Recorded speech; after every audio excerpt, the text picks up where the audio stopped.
சின்ன தம்பி அதெல்லாம் யோசிக்காம கை நீட்டினது தப்பு தானே? சின்ன தம்பி அண்ணன் உன் ஸ்டடிஸை யோசிச்சதா இப்ப உன்கிட்ட பொய்யா ஒரு ரீசன் சொல்லிட்டு திட்டு வாங்கிட்டு போறாரு. போய் சொல்லியா? என்ன போய் சொல்லி?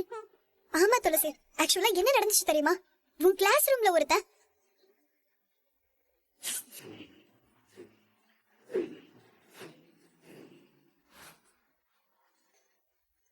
இதனாலதான் அவனை சின்ன தம்பி அண்ணன் அடிச்சாரு.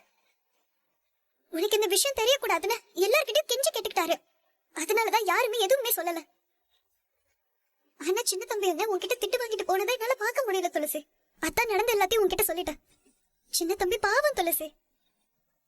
நான் வரேன் துளசி.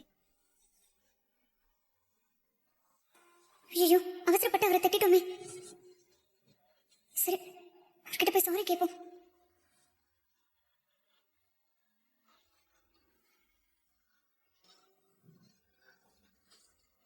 சின்ன தம்பி.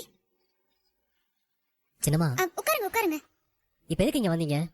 டீச்சர் பாடம் எடுக்க வந்திருப்பாங்கல்ல, இருங்க ஜூஸ் எடுத்துட்டு வரேன். இல்ல இல்ல, உட்காருங்க உட்காருங்க.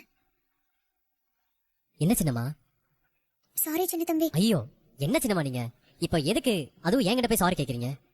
இல்ல சின்ன தம்பி, என்ன நடந்துச்சுன்னு தெரியாம உங்களை திட்டி வெளியே போங்கன்னு சொல்லிட்டேன்.